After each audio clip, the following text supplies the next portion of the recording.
ಹಳೆಯ ಚಿನ್ನದ ಒಡವೆನ ಅಧಿಕ ಬೆಲೆಗೆ ಮಾರಬೇಕೆ? ಅಂದ್ರೆ ಆಟಿಕಾಗೆ ಕಾಲ್ ಮಾಡಿ 8880 ಅಟ್ಟಿಕಾ ಗೋಲ್ಡ್ ಕಂಪನಿ. 2,000 ರೂಪಾಯಿ ಬರ್ತೈತಿ ಅಂತ ಅದನ್ನ ನೆಚ್ಕೊಂಡು ಏನಾರ ಮಾಡಿರ್ತೀವಿ ನಾವು.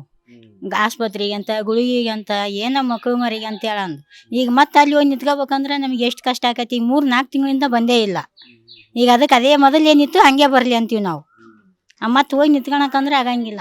ಈಗ ಅದು ಬೇರೆ ಇದು ಬೇರೆ ಸರ್ಕಾರ ಆದ್ರೂ ಒಂದು ಲೆಕ್ಕ ಹಾಕೈತಿ. ಇದು ಅವ್ರದೇ ಅಲ್ಲ, ಇದು ಅವ್ರದೇ ಐತಲ್ಲ. ಅವರು ಇದ್ರಲ್ಲ ಅದ್ರಾಗ, ಅವ್ರು ಇದ್ದಿದ್ದಿಲ್ಲ ಏನು ಕೊಡಬೇಕಾದ್ರೆ ಇದ್ರಲ್ಲ, ಅದೇ ಥರ ನಡ್ಸ್ಕೊಂತ ಹೋಗ್ಲಿ ಅವರು. ಅದೇ ಥರನೂ ನಡ್ಸ್ಕೊಂತ ಹೋಗ್ಲಿ, ನಮಗೇನು ಅದೇನು ಬೇರೆ ಬೇಡ. ಮತ್ತೆ ಹೋಗಿ ಹೊಸ್ದಾಗಿ ಹಾಕ್ಬೇಕಂದ್ರೆ ಆಗಂಗಿಲ್ಲ. ಅದನ್ನೇ ಕೇಳ್ಕೊಂತೀವಿ ನೋಡ್ರಿ ಸರ್ ನಾವು. ಕಷ್ಟ ಆಕೈತಿ ಸರ್. ಹೋಗಿ ಎಲ್ಲಂತ ಹೋಗೋಣ ನಾವು ಹುಡಿಕಂತ ಮತ್ತೆ ಅಲ್ಲಿ ಸರ್ವರ್ ಇಲ್ಲ, ಅದು ಇಲ್ಲ. ಕೆಲಸ ಬಿಟ್ಟು ಹೋಗ್ಬೇಕಲ್ಲ ನಾವು, ಕೆಲಸ ಬಿಟ್ಬಿಟ್ಟು ಹೋಗ್ಬೇಕಂತ. ಅದಕ್ಕೆ ನಮಗೆ ಮೊದಲು ಹೆಂಗಿತ್ತು ಹಂಗೆ ಮಾಡಿಕೊಡ್ಲಿ ಸರ್. ಮೊದಲು ಹೆಂಗಿತ್ತು ಹಂಗೆ ಮಾಡಿಕೊಡ್ಲಿ ಸರ್. ಆಸ್ಪತ್ರೆಗೆ ಹೋಗೋಕ್ಕೂ ಬೇಕು, ಊರಿಗೆ ಪರಿಗೆ ಹೋದ್ರೂ ಬೇಕು, ಎಲ್ಲದಕ್ಕೂ ಬೇಕು ಸರ್. ಖರ್ಚಿಗೆ ಅಂತ ಅಂದ್ಮ್ಯಾಗ ಮನೆ ಅಂದಮೇಲೆ ಏನೋ ಒಂದು ಅನುಕೂಲ ಆಗಿತ್ತು. ಈಗ ಅವ್ರು ಸರಿ ಕರೆಕ್ಟಾಗಿ ತಿಂಗಳ ಫಸ್ಟ್ ಸ್ಟಾರ್ಟಿಂಗ್ ಬಂದಾಗ ಮಾತ್ರ ಒಂದು 8 ತಿಂಗಳು 6 ತಿಂಗಳು ಬಂದೈತಿ. ಇತ್ತೀತ ಬರೀ 3 ತಿಂಗಳು 6 ತಿಂಗಳು 2 ತಿಂಗಳು 3 ತಿಂಗಳು ಹಿಂಗೆ ಹಾಕಿದಾರೆ ಸರ್. ಈಗಲೇ 3 ತಿಂಗಳು ಅದು ನಿಂತೈತಿ ಸರ್, ಮತ್ತೆ ಬಂದೇ ಇಲ್ಲ. ಭಾಳ ಸಮಸ್ಯೆ ಆಗುತ್ತೆ ಸರ್. ಮತ್ತೆ ಹೋಗ್ಬೇಕು ಬಿಟ್ಟು ಅದೇ ಗತೆ ಅಲ್ಲಿ ಕೊಡ್ರಿ ಅಂತಾರೆ. ಕೆಲವು ಇಸ್ಕೊಳಲ್ಲ, ಕೆಲವು ಕ್ಯೂ ನಿಂತ್ಕೋಬೇಕಾಗುತ್ತೆ. ಮನೆ ಕೆಲಸ ಬಿಟ್ಟು ಕಷ್ಟ ಆಗುತ್ತೆ. ಅವು ಕೊಟ್ಟರೆ ಮಾತ್ರೆಗೆ ಆಕತಿ, ಮನೆ ಖರ್ಚಿಗೆ, ಹುಡ್ರಿ ಎದ್ಕರ ಕೇಳಿದರೆ ಬೇಕಾಕತಿ, ರೇಷನಿಗೆ ಬೇಕಾಕತ್ ಸರ್. ಕಷ್ಟ ಆಗುತ್ತೆ. ಇಲ್ಲ ಸರ್, ಬಿದ್ದಿಲ್ಲ. ಮೊನ್ನೆ 1 ತಿಂಗಳದ್ದು ಹಾಕ್ಯಾರ ಅಷ್ಟೇ ಸರ್. 3 ತಿಂಗಳದಿಂದ ಹಾಕಿದ್ದಿಲ್ಲ ಅವರು.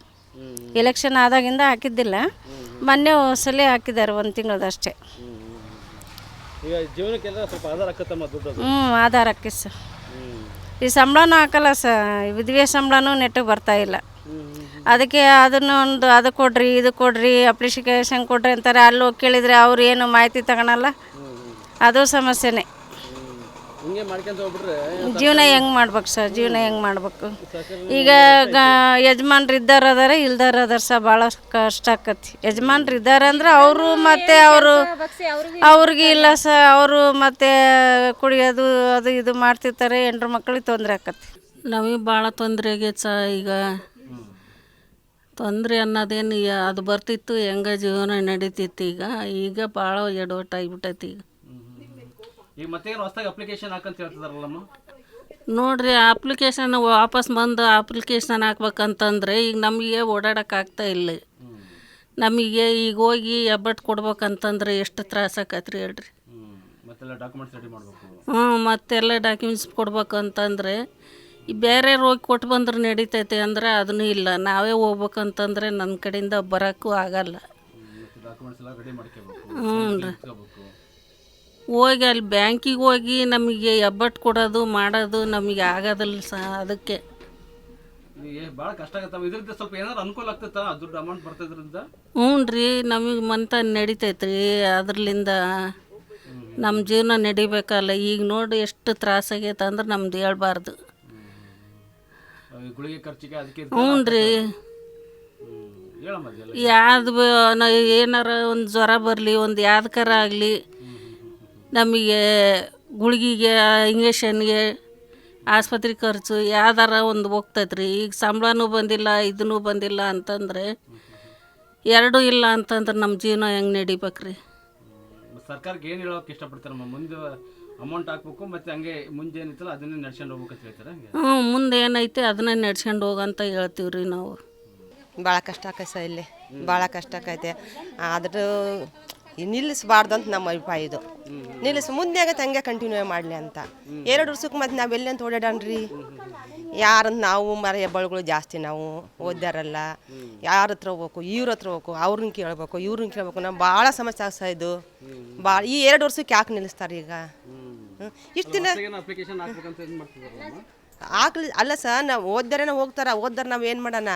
ನಮ್ಗೆ ಏನು ಗೊತ್ತಾಗಲ್ಲ ಮುಂದಿಂದು, ಏನು ಗೊತ್ತಿಲ್ಲ. ಈಗ ಮುಂದೆ ಸಿದ್ದರಾಮಯ್ಯ ಹೆಂಗೆ ನಡ್ಸಿ ಇವ್ರನ್ನ ಹಂಗೆ ನಡ್ಸ್ಕೊಂಡು ಹೋಗೋಣ. ಹಾಂ, ಎಷ್ಟು ತಿಂಗಳದ್ದು ಬಂದಿಲ್ಲಮ್ಮ ನಿಮಗೆ ಅಮೌಂಟ್?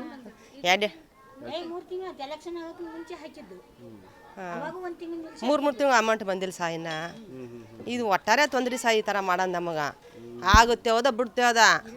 ಗೊತ್ತಿದ್ದಾರೆ ಹೋಗ್ಬಿಡ್ತಾರೆ, ಗೊತ್ತಿಲ್ಲದ ನಾವು ಇಲ್ಲೇ ಕುಂದ್ಬೇಕು, ಮತ್ತು ಅದೂ ಸಿಗಲ್ಲ ನಮಗೆ, ಅದು ಸಿಗಲ್ಲ ಅದನ್ನು ಹಚ್ಕೊಂಡು ಏನೇನೋ ಮಾಡ್ಕೊಂತೀವಿ. ಹೆಣ್ಮಕ್ಳು ಸಣ್ಣ ಪುಟ್ಟ ಹೆಣ್ಮಕ್ಳು ತವ್ರ ಮುಂದೆ ಬರೋರು ಇರ್ತಾರೆ, ಹೋಗೋರು ಇರ್ತಾರೆ, ಹೆಣ್ಮಕ್ಳು ಇಟ್ಟು ಅದು ಇದು ಮಾಡ್ತೀವಿ, ನಾವು ಊರಿಗೆ ಪರಿಗೆ ಹೋಗ್ತೀವಿ, ಎಲ್ಲದಕ್ಕೂ ನಮಗೇನೋ ಅನುಕೂಲ ಐತೆ. ಮತ್ತು ಇದೆಲ್ಲ ನಮಗೆ ತೊಂದರೆ ಸಿಗ್ತಾಗ ಆತವ್ರಿ ತೊಗೊಂಡೋಗಿ ನಮ್ಮನ್ನು. ಕಷ್ಟ ಕೊಟ್ಟಂಗೆ ತೊಂದರೆ ಸಿಗ್ತಾ ನಮಗೆ. ಈಗ 100 ರೂಪಾಯಿ ಅಂದರೆ ನಮಗೆ ಎಲ್ಲಿಂದ ತರನ್ರಿ ನಾವು ಆಟಕ್ಕೆ? 100 ರೂಪಾಯಿ ಎಲ್ಲಿಂದ ತರನ್ರಿ ನಾವು? 100 ರೂಪಾಯಿ ದೊಡ್ಡದು ಕಷ್ಟ ನಮ್ಮ ಬೇರೆ ಹಂಗೈತ್ರಿ. ನಮ್ದು ಜೀವನ ಮಾಡ್ದಾಗ ಕಷ್ಟ ಈಗಿಲ್ಲೇ ಅಂತರ 100-200 ರೂಪಾಯಿ ಎಲ್ಲಿಂದ ತರನ್ರಿ ನಾವು? ಎಲ್ಲಿಂತ ಕೇಳ್ಕೊಂಡು ಹೋಗೋಣ್ರಿ ನಾವು? ಗೊತ್ತಿಲ್ದ ನಾವು ಏನಂತ ಮಾಡೋಣ? ಮುಂಚೆ ಹಂಗೆ ಸಿದ್ದರಾಮಯ್ಯ ಸರ್ ನಡೆಸಿದ್ರು, ಇವರು ಡಿ ಕೃಷ್ಣ ಸರ್ ಹಂಗೆ ನಡೆಸ್ಕೊಂಡ್ರು ಅಂತ ನಾವು ಅಂತೀವಿ ರೀ. ನಮ್ಮ ಅಭಿಪ್ರಾಯ ಅಷ್ಟೇ ಐತ್ರಿ. ಮಸ್ತ್ ಆಗ್ತದೆ. ಹೋಗಿ ಅಲ್ಲಿ ಹೋಗಿ ಅಪ್ಲಿಕೇಶನ್ ಕೊಟ್ಟು ನಾವು ಕೆಲಸ ಬಗ್ಸಿ ಬಿಟ್ಟು ಅವ್ರಿಗೆ ಕೊಟ್ಕೊಂತ ನಾವೆಲ್ಲ ಅಲ್ದಾಡ್ದಕ್ಕೆ ಬಡವ್ರ ಬಗ್ರಿಗೆ ನಮಗೆ ಆತಕ್ಕನಾರೆ ಬರ್ತಿತ್ತು. ಈಗ 3 ತಿಂಗಳಿಂದ ಬಿದ್ದಿಲ್ಲ ಗುರುವಲಕ್ಷ್ಮಿದು ಯಾರಿಗೂ. ಈಗ ಒಪ್ಲಾಗ ಅಪ್ಲಿಕೇಶನ್ ಎಲ್ಲಿ ಹಾಕಕ್ಕೆ ಹೋಗೋಣ, ಫಸ್ಟಿಗೆ ಹೆಂಗೆ ಕೊಡ್ತಿದ್ರು ಹಾಕ್ತಿದ್ರು ಹಂಗೆ ಹಾಕ್ಬೇಕು ಅವರು. ಎಲ್ಲದಕ್ಕೂ ಅನುಕೂಲ, ಬಡವ್ರ ಬಗ್ರಿಗೆ ಎಲ್ಲರಿಗೂ ಅನುಕೂಲನೇ ಐತೆ ಸಹ ಇದು. ಈಗ ಮತ್ತು ಇನ್ನೊಂದು 1.5 ವರ್ಷ ಆದರೆ ಮತ್ತು ಅದು ಹಾಕಲ್ಲ, ಮುಗೀತಲ್ಲಿಗೆ. ಫಸ್ಟಿಗೆ ಹೆಂಗೆ ಹಾಕ್ತಿದ್ರು ಹಂಗೆ ಹಾಕಂತ ಬರಬೇಕು. ಅಯ್ಯೋ ನಾವೇನೋ ರೇಷನಿಗೋ ಮನೆ ಬಾಡಿಗೆಗೋ ಬಡವ್ರ ಬಗ್ರು ಹೆಂಗೋ ಜೀವನ ಮಾಡ್ಕೊಂಡು ಮಕ್ಕಳು ಬುಕ್ಸಿಗಂತ ಅದಕ್ಕೆ ಇದಕ್ಕೆ ಹೆಂಗೋ ಉಪಯೋಗಿಸ್ತಿದ್ವಿ ನಾವು. ತಲೆನೋವು ತಂದಿದ್ದಾರೆ. ನಾವೆಲ್ಲಿ ಕೆಲಸ ಬಗ್ಸಿ ಬಿಟ್ಟು ನಾವು ಅಡುಗೆ ಕೆಲಸಕ್ಕೆ ಹೋಗೋರು ಎಲ್ಲಿ ಬಿಟ್ಟು ಹೋಗೋಣ ಸರ್ ನಾವು? ಮತ್ತು ನಮಗೆ ಹೆಂಗೆ ಆಗ್ತಿದ್ರೆ ಹಂಗೆ ಹಾಕ್ಲಿ ಅವರು. ಥರದೊಂದು ಅವರು ಏನು ಕಂಟಿನ್ಯೂ ಮಾಡ್ತಿದ್ರಲ್ಲ, ಯಾರಿಗೆ ಹೆಂಗೆ ಬರ್ತೈತೆ ಆ ಥರ ಹಾಕೊಂಡು ಹೋದ್ರೆ ಎಲ್ಲರಿಗೂ ಜನಗಳಿಗೆ ಅನುಕೂಲ ಆಗುತ್ತೆ. ಈಗ ಏನಂದರೆ ಎಲ್ಲರಿಗೂ ಯಾವುದೋ ಹಳೇದು 1 ತಿಂಗಳು 2 ತಿಂಗಳು ಬ್ಯಾಲೆನ್ಸ್ ಇರ್ಬೋದು ಅಷ್ಟೇ. ಅದೆಷ್ಟು ಹಾಕಂತ ಹೋಗಿ ಮತ್ತೆ ಜನಗಳು ಕಾಯಿಸ್ದಂಗೆ ಅವರು ಇದೇ ಥರ ಕಂಟಿನ್ಯೂ ಮಾಡ್ಕೊಂಡು ಅದೇನೈತೆ ಸ್ಕೀಮು ಅದರ ಹಾಕೊಂಡು ಹೋದರೆ ಜನಗಳಿಗೆ ತುಂಬ ಉಪಯೋಗ ಆಗುತ್ತೆ. ಯಾಕಂದರೆ ಈಗ ಬಡವ್ರು ಇರ್ತಾರೆ, ಕೂಲಿ ಕೆಲಸ ಮಾಡೋರು ಇರ್ತಾರೆ, ಎಲ್ಲ ಬಿಟ್ಟು ಅದಕ್ಕಂತಲೇ ಕೆಲಸ ಬಸ್ಸೆಲ್ಲ ಬಿಟ್ಟು ಹೋಗೋಕ್ಕಾಗಲ್ಲ ಸರ್. ಹಂಗಾಗಿ ಅವ್ರೇನು ಹಾಕ್ತಾರೆ ಅದೇನೈತಿ ಬಡವರಿಗೆ ಈ ಥರ ಕಂಟಿನ್ಯೂ ಮಾಡ್ಕೊಂಡು ಅದೆಷ್ಟು ದಿವಸ ಹಾಕೋದೈತೆ ಹಾಕಿದರೆ ಒಳ್ಳೇದು ಅನ್ಸುತ್ತೆ. ಸುಮ್ಮನೆ ಜನ ಹೋಗಿ ಕೆಲಸ ಬಸ್ಸೆಲ್ಲ ಬಿಟ್ಟು ಅಲ್ಲಿ ಕಾಯೋಕ್ಕಾಗಲ್ಲ ಸರ್. ಹಂಗಾಗಿ ಅವ್ರು ಏನು ಕಂಟಿನ್ಯೂ ಮಾಡಿದ್ದಾರೆ ಅದನ್ನೇ ಹಾಕೊಂತ ಹೋದರೆ ಬಡವರಿಗೆ ತುಂಬ ಅನುಕೂಲ ಆಗ್ತದೆ ಅಷ್ಟೇ. ಬಡವರು ಈಗ ಅದಕ್ಕಂತಲೇ ಕೆಲಸ ಬಲ್ಸ ಬಿಟ್ಟು ಮತ್ತಲ್ಲಿ ಹೋಗಿ ಸೈಬರ್ ಕೇಂದ್ರದಾಗ ಅದನ್ನ ಸರ್ವರ್ ಹೋಗೈತೆ ಬಿಸಿ ಐತೆ ಆಮೇಲೆ ಬರ್ರಿ ನಾಳೆ ಬರ್ರಿ ಅಂತ ಈ ಥರ ಅಡ್ಡಾಡ್ಸೋದು ಜಾಸ್ತಿ ಆಗೋಗುತ್ತೆ. ಅದಕ್ಕೆ ಕೇಳ್ಕೊಳೋದು ಏನಂದರೆ ಮತ್ತೇನು ಓಡಾಡ್ಸ್ದಂಗೆ ಅದೇನೈತೆ ಕಂಟಿನ್ಯೂ ಅದೇ ಹಾಕೊಂತ ಹೋದರೆ ಹೆಣ್ಮಕ್ಳಿಗೆ ಸೌಲಭ್ಯ ಒಂದು ಒಳ್ಳೇದು ಅನಿಸುತ್ತೆ. ತೊಂದರೆ ಆಕತ್ರಿ. ಮನೆ ಕೆಲಸ ಬದುಕು ಬಿಟ್ಟು ಮಕ್ಕಳು ಮರಿ ಬಿಟ್ಟು ಹೋಗೋದು ಬರೋದು, ಅಲ್ಲಿ ನಿಂತ್ಕೊಳ್ಳೋದು ಬಿಸಿಲಾಗ, ಅವರು ಸರೋವರಿಲ್ಲ ಅನ್ನೋದು, ನಾವು ಮತ್ತೆ ವಾಪಸ್ ಮನೆಗೆ ಬರೋದು, ಮತ್ತೆ ಹೋಗೋದು ಮತ್ತೆ ಬರೋದು, ಅದೆಲ್ಲ ಏನು ಬೇಡ್ರಿ. ನಮಗೆ ಮೊದಲಾಗ ಹೆಂಗಿತ್ತು ಇನ್ನೂ 2 ವರ್ಷದ ತನಕ ನಮಗೆ ಅದೇ ರೀತಿನೇ ಮಾಡಿಕೊಟ್ರಿ.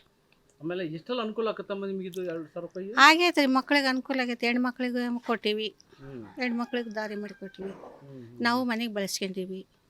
ಮತ್ತೇನೆ ಅನುಕೂಲ ಆಗೈತೆ ರೀ, ಇಲ್ಲ ಅಂತಲ್ಲ. ನೋಡಿರಿ ನಮಗೆ ಮೊದಲು ಹೆಂಗಿತ್ತು ಹಂಗೆ ಮಾಡಿಕೊಟ್ಬಿಟ್ರಿ ಸಾಕು. ರೇಷನ್ಗೆ, ಆಸ್ಪತ್ರೆಗೆ, ನಮ್ಮ ಗುಳಿಗೆಗೆ ಎಲ್ಲದಕ್ಕೂ ಅನುಕೂಲ ಇತ್ತು ರೀ. ಈಗ 2-3 ತಿಂಗಳು ಹತ್ರ ನಿಂತು ಬಿಡತ್ತಿ. ಅದು ಸ್ವಲ್ಪ ಬರಂಗೆ ಮಾಡಿಕೊಡ್ರಿ. ಮತ್ತೆ ಸಮಸ್ಯೆ ಆಕತ್ರಿ. ಈಗ ನೋಡಿ ನಿಂತ್ಕೋಬೇಕು. ಈ ಬಿಸಿಲು ನೋಡ್ರಿ ಹೆಂಗೈತಿ, ಎಲ್ಲಿ ಅಂತ ಹೋಗ್ಬೇಕ್ರಿ ನಾವು. ನೋಡಿ ಈಗ ಆಟೋಕ್ಕೆ ಹೋದ್ರೆ 100 ರೂಪಾಯಿ ರೀ. ಈಗ ಆಟೋ ಎಲ್ಲಿಗೆ ಹೋದ್ರು 100 ರೂಪಾಯಿ ತಗೊಂತಾರೆ, 180 ತಗೊಂತಾರೆ. ಮತ್ತು ಹೋಗೋಕ್ಕಾಗಲ್ಲ ರೀ. ನಮಗೆ ಅದನ್ನೇ ಮಾಡಿಕೊಟ್ರೆ ಪಾಡು. ಇಲ್ಲಾಂದ್ರೆ ನೋಡ್ರಿ ಮತ್ತೆ ನಿಮಗೆ ಬಿಟ್ಟದ್ದು, ನಾವೇನು ದುಡಿದು ಏನು ಕೊಡಂಗಿಲ್ಲ. ಈಗ ಇದು ಹಾಕಿದ್ರೆ ಚೆನ್ನಾಗಿ ಹಾಕಿದ್ದು ಸಹ 2 ಸಾವಿರ ಹೆಂಗೆ ಮತ್ತು ಹೊಸ್ದಾಗಿ ಹಾಕ್ಬೇಕಂದ್ರೆ ಮತ್ತೆ ಜನರಿಗೆ ಭಾಳ ಸ್ವಲ್ಪ ಸಮಸ್ಯೆ ಆಗ್ಬಿಡ್ತೈತಿ. ಈಗ ಏನಂದ್ರೂ ಈಗ ಮತ್ತೆ ಅಪ್ಲಿಕೇಶನ್ ಹಾಕು, ಅದು ಹಾಕು, ಇದು ಹಾಕು, ಮತ್ತೆ ಇದು ಮಾಡ್ಬೇಕು ಸಹ. ಅದನ್ನು ಇದೇ ಹಾಕಾಗ ಹೆಂಗೆ ಹಾಕ್ಯಂತ ಕಂಟಿನ್ಯೂ ಮಾಡ್ಕೊಂತ ಇದ್ರು ಹೆಂಗೆ ಚೆನ್ನಾಗಿ ಹಾಕಿದ್ದು ಸಹ. ಈಗ ಎಷ್ಟೋ ಸಲ ಈಗ ಇದೇ ದುಡ್ಡಿಂದ ಸ್ವಲ್ಪ ಜೀವನ ಹೆಂಗೆ ನಡೀತಿ ಸಹ ಜೀವನ ತಗ. ಕಷ್ಟಕ್ಕೆ ಏನಾರು ಇಲ್ದಾಗ ಏನಾರು ಬೇಳೆ ಬೆಲ್ಲ ಅದನ್ನ ತಗೊಂಬರಕ್ಕೆ ಮಾಡೋಕೆ ಎಲ್ಲ ಅನುಕೂಲ ಆಗ್ತಿತ್ತು ಸಹ ಸ್ವಲ್ಪ. ಈಗ ಒಂದು 3 ತಿಂಗಳು ಹಾಕಿಲ್ಲ ಸರ್. ಅದಕ್ಕೆ 3 ತಿಂಗಳು ಹಾಕಿಲ್ಲ. ಈಗ ಮತ್ತೆ ಹೊಸದಾಗಿ ಅಪ್ಲಿಕೇಶನ್ ಹಾಕಂತ ಹೇಳ್ತಾರೆ. ಹ್ಞೂ ಸರ್. ಈಗ ಹಿಂಗೆಲ್ಲ ಆದ್ರೆ ಈಗ ಮತ್ತೆ ಸೈಬರಿಗೆ ಹೋಗ್ಬೇಕು ಅಲ್ಲಿ. ಹ್ಞೂ ಸರ್. ಈ ಸೈಬರಿಗೆ ಜನ ಅಂದ್ರೆ ಜನ ಸೈಪಟ್ಟು ಸೈಬರಿಗೆ ಹೋಗ್ರಿ. ಈಗ 2ನೇ ತಾರೀಕಿಂದ ಹಾಕ್ತೀವಂತ ಅಂದಾರೆ ಸರ್ ಅಲ್ಲಿ. ಹಂಗಾಗಿ ಈಗ ಏನು ಮಾಡ್ಬೇಕಂದ್ರೆ ಈಗ ಬರ್ತಿ ಜನ ಆಗ್ಬಿಡ್ತೈತಿ. ಈಗ ಮತ್ತೆ ರಿಟರ್ನ್ ಅದೇ ರಾಗ ಅದೇ ಇದಾಗಕತ್ತದ ನೋಡ್ರಿ. ಆಗುತ್ತಾ ಬಿಡ್ರಿ, ಬೇಡ ಮೊದಲೇ ಹೆಂಗಿತ್ತು ಹಂಗೆ ಇದ್ರೆ ಸರಿ ಒಪ್ಪಿಗೆ. ನಮಗೂ ಎಲ್ಲ ಸ್ವಲ್ಪ ಅನುಕೂಲ ಆಗ್ತೈತೆ ರೀ.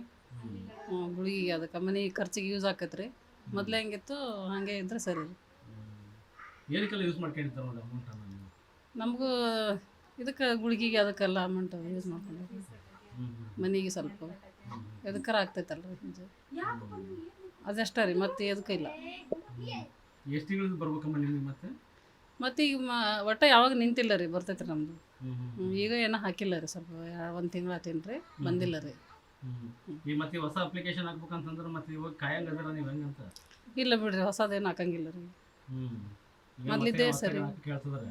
ಹೌದು ಹೇಳ್ತಾ ಇದ್ದಾರೆ, ನಾವೇನು ಹಾಕೋದಿಲ್ಲ ಬಿಡ್ರಿ. ಭಾಳ ಸಮಸ್ಯೆ ಆಗುತ್ತೆ ರೀ ನಮಗೆ. ಮತ್ತೆ ಅದು ಗೃಹಲಕ್ಷ್ಮಿದು ಮತ್ತು ಈಗ ಇನ್ನೂ ಅಪ್ಲಿಕೇಶನ್ ಹಾಕೋದಂದ್ರೆ ನಾವು ಕೂಲಿ ಮಾಡ್ಕೊಂಡು ತಿನ್ನೋರು, ಅದಕ್ಕೆ ಏನು ನಿಂತ್ಕೊಳಕ್ಕಾಗಲ್ಲ ನಾವು. ಈಗ ನಮ್ಮ ಮಕ್ಕಳಿಗೆಲ್ಲ ನಾವು ಅದರಲ್ಲಿಂದ ಉಪಯೋಗ ಆಗ್ತೈತಿ ಗೃಹಲಕ್ಷ್ಮಿ ದುಡ್ಡಿಂದ. ಏನೋ ಸಣ್ಣ ಪುಟ್ಟ ಪೆನ್ನಿಗೂ ಪುಸ್ತಕಕ್ಕೂ ಎದಕ್ಕೋ ಆಗುತ್ತೆ. ಅದಕ್ಕಾಗಿ ನಾವು ಗೃಹಲಕ್ಷ್ಮಿ ಈಗ ಬೀಳಬೇಕು, 3 ತಿಂಗಳಿಂದ ಬಿದ್ದಿಲ್ಲ ನಮಗೆ. ಈಗ ನಮಗೆ ಸಮಸ್ಯೆ ಭಾಳ ಆಗ್ತೈತಿ. ಮತ್ತಿನ್ನು ನಾವು ಈಗ ಅದಕ್ಕೆ ಹೋಗಿ ಈಗ ಅಪ್ಲಿಕೇಶನ್ ಕೊಡೋದಂದ್ರೆ ನಾವು ಕೂಲಿ ಮಾಡ್ಕೊಂಡು ತಿನ್ನೋರು ಆಗಲ್ಲ. ಕೂಲಿ ಮಾಡಬೇಕು, ಕೂಲಿ ಮಾಡಬೇಕು, ತಿನ್ಬೇಕ್ರಿ. ಮತ್ತು ನಾವು ಈಗ ಅಲ್ಲಿ ನಿಂತ್ಕೊಂಡ್ರೆ ಮಕ್ಳಿಗೆ ಓದ್ಸೋಕ್ಕಾಗಲ್ಲ ರೀ ನಮಗೆ. ಅದಕ್ಕೆಲ್ಲ ಅಡ್ಡಾಡಿ ಕೊಟ್ಟು ಬರಕಂದ್ರೆ 2-3 ದಿವಸ ಆಗುತ್ತೆ ರೀ ನಮಗೆ. ಅದಕ್ಕೆ ಮಕ್ಳಿಗೆ ನೋಡ್ಕೋಬೇಕು ಏನು, ಈಗ ನಾವು ಆ ಮಕ್ಳಿಗೆ ನೋಡ್ಕೋಬೇಕು, ಅವ್ರಿಗೆ ತಿಂಡಿ ಅದು ಇದು ಮಾಡಿ ಕಟ್ಕೊಡ್ಬೇಕು, ಎಲ್ಲ ಮಾಡ್ಬೇಕ್ರಿ. ಮತ್ತು ಆಗಂಗಿಲ್ಲ ನಮಗೆ. ಮತ್ತೆ ಈಗ ಸರ್ಕಾರಕ್ಕೆ ಏನು ಹೇಳ್ಬೇಕಂತಿದ್ದೀರ ಈಗ? ಈಗ ಸರ್ಕಾರಕ್ಕೆ ಮುಂಚೆ ಇದ್ದಂಗೆ ಮಾಡಿಕೊಡ್ಬೇಕ್ರಿ ನಮಗೆ. ಮತ್ತು ಅಪ್ಲಿಕೇಶನ್ ಹಾಕಿ ಮಾಡೋ ಅಂಥದ್ದು ಏನಿಲ್ಲ ರೀ ಈಗ ನಮಗೆ.